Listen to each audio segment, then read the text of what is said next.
I have good news for you today. There are two kinds of security decisions. And probably you're only paying attention to one of them. Now, why is this good news? This is good news because it means you have a huge potential for improvement if you start also paying attention to making security by design decisions. Now, before we start, I would like you to reflect for a moment on your ICS security priorities for 2023. Where are you going to spend your security dollars on?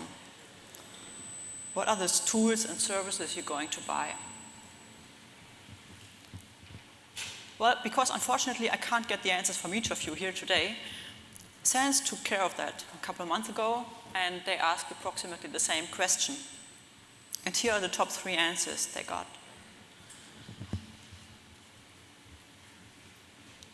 Now, if you look at those, what do they have in common? These are all things that help you to see what you have, to monitor what's wrong, to decide what you do about that. That could all be summarized as security operations decisions, right? So these are all things that help you to defend your systems. And probably a lot of tools that you're already using also fall into this category. Now, I'm not saying security operations decisions are unimportant. To the contrary, I would even say they are so important they could be called one half of the yin and yang of security decision making. But there's another half. And this other half is often neglected. It's security design decisions. So, while security operations decisions are about defending your system, security design decisions are about building a system that is defensible in the first place. And why we spend all this money, we have all these advanced tools, even to the point of using AI, for making informed security operations decisions. For security design decisions, we have security controls checklists. So, in an ideal world, these checklists would be great, right? So you could just take any of the checklists, take each of the lists off, tick off each of the controls on the checklist, and then you're good. But in reality, of course, you have restrictions. Your budget is limited, your time is limited, not everything is technically feasible. So you cannot take just every measure on the list. The real challenge is not to have a big list of security measures that you could take, but the real challenge is to decide which security measures not to take. Compare that to security operations. The real challenge is not to get 1 million alerts for everything that could potentially be relevant. The real challenge is to decide which incidents not to react to. So this is what tells security control checklists apart from true security engineering. It is security engineering helps you to decide which security measures you should not be taking. So you should invest into doing security engineering, not although, but because you have a limited security budget. Now, even if you now understand and you say, okay, let's do some security engineering, you probably run into different problems, practical problems. We've been doing research on security by design for the last 2 years, and we've got 2 industry partners, INEOS and HEMART, which is an asset owner and a components manufacturer for functional safety components. And we've asked them why it is so hard for them to consider security during the design of their ICS systems. And what they said was, well, it's simple. Our ICS engineers don't have the time, and they don't have the security expertise. And probably this applies to your organization as well. And also, this is something that we're not going to change anytime soon, because we won't turn ICS engineers into full-blown security experts, and to be honest, I'm not sure we would even want that. So instead, what we've done in the last 2 years, and what I want to share with you today, is to create simplifiers for security engineering. So a way that enables your ICS engineers, which have no time and no security expertise, to make well-informed security design decisions anyway, and the resulting decisions should be such that managers with limited security budgets are still kept happy. Right. So these are the 4 simplifiers, and we dive right in. The first one is called filters. Filters mean they help you focus on what's important, on what matters most. And when we asked our industry partners what's most important or what we could do to help them in order to make security engineering, doing the design of the ICS easier for them, what they said was, tell us what matters. Tell us where we need to look at. Because the problem is, to understand that need, you need to understand that the ICS engineering process, even without security, is utterly complex and interdisciplinary. So ICS engineers tend to complain that they're always late to the engineering party, right? When they come in for the control system engineering in a plant, a lot of decisions have already been made. There was electrical engineering, mechanical engineering, maybe functional safety, process engineering, you name it. And all these disciplines created a huge haystack of engineering information.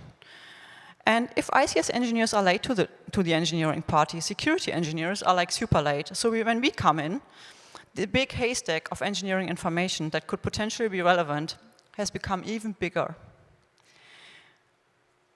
So to illustrate that, I brought a simple OT network with me today. Don't need to understand the details, but if you consider that the problem is, what makes things worse is for security, potentially anything in there could be relevant, because anything could be subject to an attack or be used by an attacker. So it could be some remote printer in a remote corner of your network. It could be some little configuration detail. So what we did is we said, okay, we introduced a concept called security parameters. These are the little cogwheels that you see here. So security parameters are the little cogwheels that you can adjust somewhere in your systems, and every adjustment has an impact on your security posture. Now, these security parameters make security decisions visible and explicit, and then can be very different in nature. For example, some of them are clearly security. So for authentication, I probably don't have to tell any one of you that authentication is security related. But there are others. For example, the design of a safety shutdown. If that's electronic or mechanical, may not seem security relevant at first sight, but of course it is, because a mechanical shutdown cannot be hacked remotely, at least not that easily, or not at all.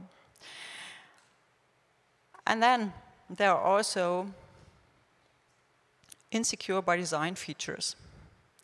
Probably have heard of them. So there's legitimate features that are built into your ICS for legitimate reasons, but they do have a security impact anyway. And the third group of security parameters makes features like that explicit and visible. For example, the fact that you can update your PLC logic during operations of your systems. That may be needed from a functional perspective, but of course it does have a security implication. So security parameters really are the little cogwheels in your big haystack of engineering information. They help you focus on the security decisions that matter. Our second filter is probably not news to you. It's high consequence events, and you may know that, for example, from IONL's CCE method. It's explained really quickly. It's the answer to the question, what would make a real bad day in your plant? And your engineers are probably good at answering that one, and it's not always, but sometimes, functional safety related. So I used to work for a coal surface mine company in a project, and they used to tell us our worst nightmare is, or would be, if our coal excavator would fall over. Because these things have about the size of an Eiffel Tower, and as you can imagine, no one has a spare Eiffel Tower somewhere in his closet. So this would make a prime high consequence event in this case. Or in our example, a high consequence event could also be the explosion of a reactor. You probably get the point, but the important point here is, The definition of high consequence events should absolutely be a management decision. Management should decide which high consequence events engineers should focus on in security decision making, because they are the why behind your security engineering. You could imagine them as kind of your North Stars, right? They are shine bright and they keep your engineers on track when making their security design decisions. They also make security by design decision making easier. So let's try this out. I just put the North Star here and you've got the security parameters all in your network. You see, it's easy, right? You're not seeing it's easy, right? That's because it still isn't. There's still something missing. We've got these very high-level, high-consequence events up there, and then we've got these tiny little configuration options in the security parameters, and in between there's a large gap. So we need something to fill that gap. And that something is our third filter, and that's functions. Now, functions are magical. Functions have the power to turn a big pile of technology into something meaningful. They add humans, interactions, and a purpose, which is important. So let's try and do some magic. That's our pile of technology. We've looked at that before. And that's a function. And a function example for update of PLC logic. So even if you're not knee-deep into ICS technology, and by no means you're knee-deep into the example network I've shown here, you can probably understand pretty quickly that one of the things that engineers do with that pile of technology is updating PLC logic, and you can also see how that works, and you can also see who does it. Now, apply that to our other filters that we already have used. This was our overwhelming picture from before. And this is it now. So now what the security design question boils down to, and that is way easier to answer, is the question, which of these security parameters that you see here do you need to adjust in order to make sure the function that you see here cannot cause that high consequence event?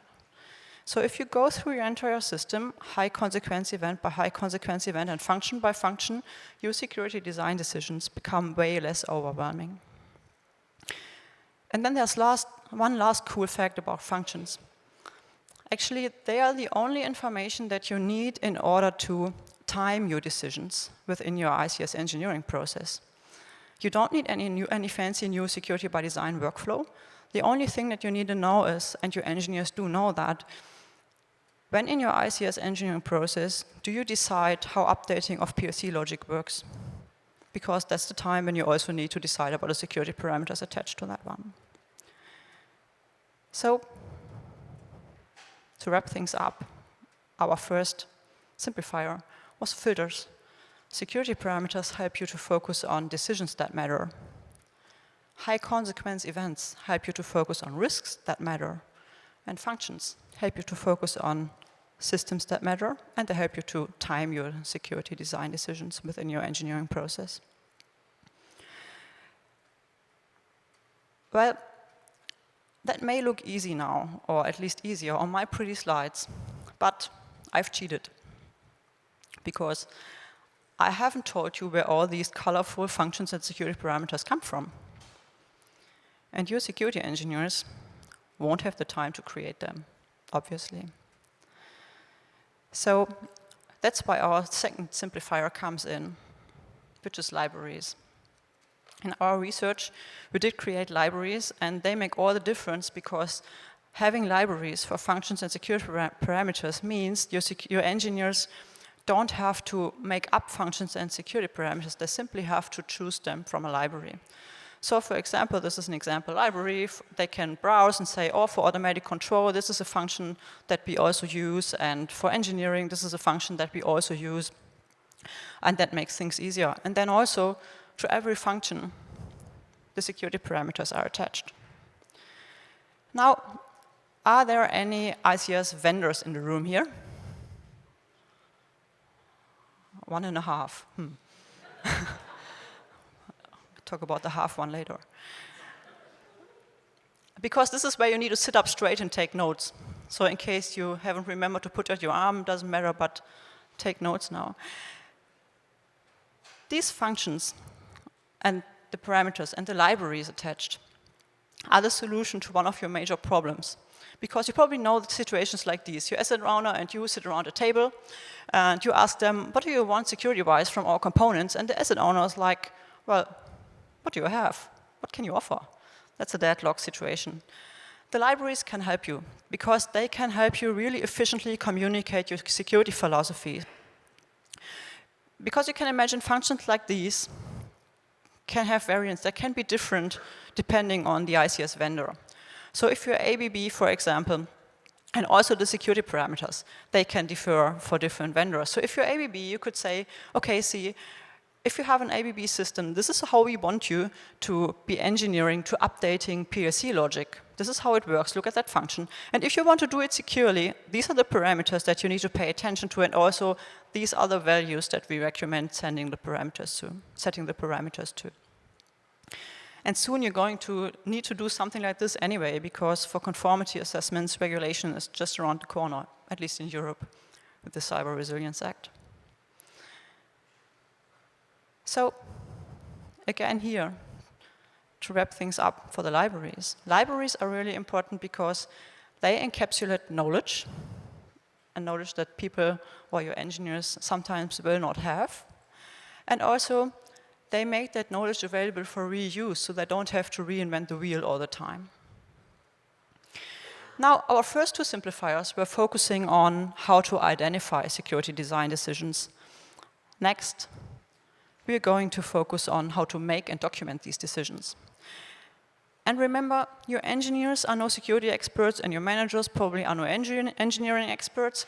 And there's one tool that's most efficient for communicating information to non-experts, and that's diagrams.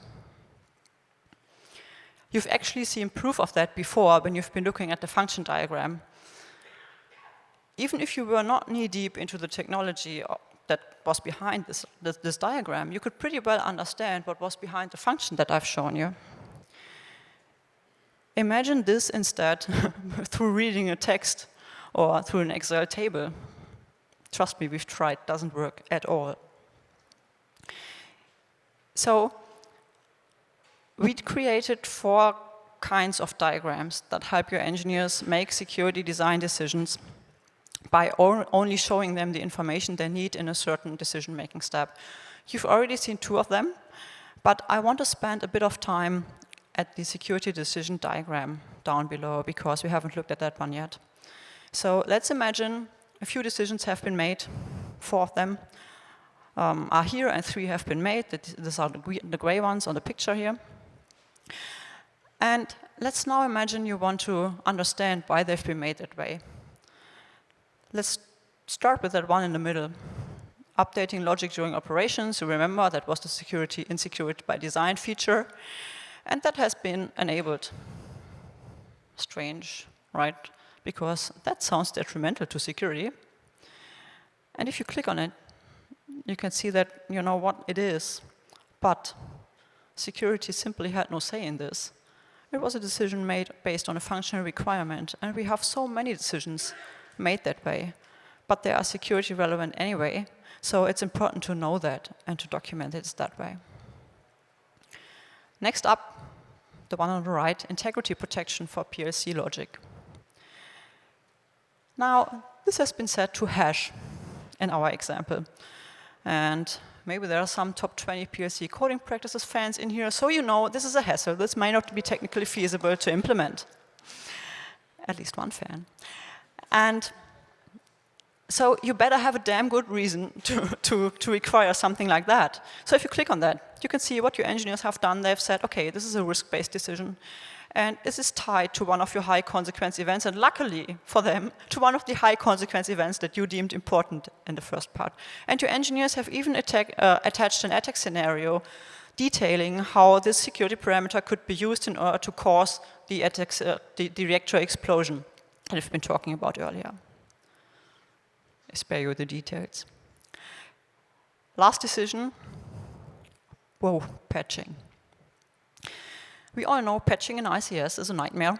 So there was a decision made to patch this vulnerability, and you're pretty sure want to know why, because they better have a pretty good risk for that one. Clicking on that, you see no risk, because this wasn't a risk-based decision. It was a compliance-based decision. So for example, because you are subject to critical infrastructure regulation, you have to patch, full stop. If we look at these 3 decisions that we've made in comparison, we can see 2 things here. First, it's tremendously important to be able to trace decisions, to be able to trace back why you made a certain decision. It's important because you have to explain them, may have to explain them to external auditors. It's important because during operations, you're doing change management, you want to make changes and you want to know why you made certain decisions and why you didn't. And it's vitally important. Remember what security engineering is all about, not taking certain security measures. So if you're deciding against certain security measures, you want to know why, and you want to document why. The second point that you're seeing here is that there are different legitimate reasons for making security design decisions. And risk is only one of them. We as a security bubble tend to stress that all decisions should be risk-based. And we see here that this may not always be accurate. So I would like to recommend that instead of requiring all decisions to be risk-based, we should maybe require that all decisions are traceable instead. Wrapping up the diagram portion. Diagrams are important because they guide your engineers in their decision-making by only showing them the information relevant in a certain decision-making step. They are very efficient for communication of decisions, for example, to management. And they are very efficient in communicating the traceability of decisions, a reason why decisions were made. So if you want precise decision-making and you want to have the decisions communicated precisely, you should request diagrams from your engineers. Now, if you do request diagrams from your engineers, you're probably going to get strange looks saying, well, I don't have time for pretty pictures. And that's right, because I don't have time for pretty pictures either, right? I haven't drawn any of these pictures myself. It's the 21st century, right? So we have, for SOCs, for security operations centers, no one would get to the idea to put your people in there for making security operations decisions in front of a SOC without any electronic tool. Why do we do that for security engineering? Now, I'm not saying you should get any security engineering tool or get any electronic tool support for security engineering just because. But there are 3 purposes where they are really important and they can really make a difference. The first is a single source of truth. You want to have a single source of truth where all your security design decisions are documented. You want to have a single source of truth where all your high consequence events, security parameters, the decisions that you made and why you made them are documented. You want to have a possibility for your libraries, for example, the ones that your vendor provided, to exchange them digitally so you can put them to direct use. And then the last one, don't underestimate the power of a tool, even if it's really simple, to guide engineers through a workflow that they're not familiar with. That's not their daily business. Okay, so you've seen these 4 simplifiers now. And with that knowledge in mind, I'd like you to come back to this SANS study we've looked at the beginning, and I'd like to review the 4th item on the list. That's yellow here. Well, you can see here, look, security design decisions. Awesome. But by consultants. Well, I feel qualified to comment on that one because I am a consultant myself. I know the pain, right? Think twice about that one. Because a consultant, or any external party for that matter, who doesn't know your filters, who doesn't know your security parameters, who doesn't know your high consequence events, who doesn't know your functions, can most likely only come up with a security controls checklist. And you know by now what a waste of time and money it would be to just try and tick off any measure on that checklist.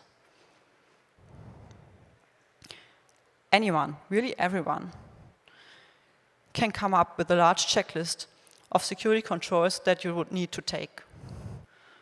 But only you can decide which security measures you are not going to take. So, instead of this one, consider investing into your own decision making. Consider investing into deciding which security measures you don't take. It can be done.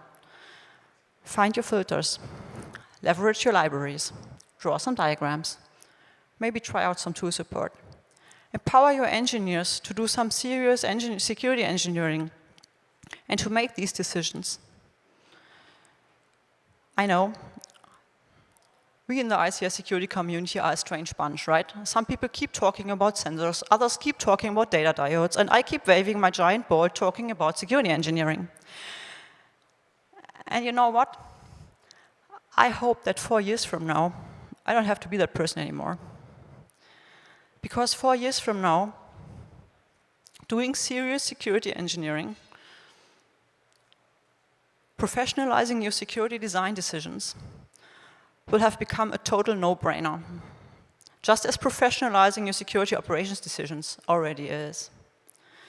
So I hope that if you return from S4, get back into your offices, review your priorities for 2023, you sneak some serious security engineering in. Thank you.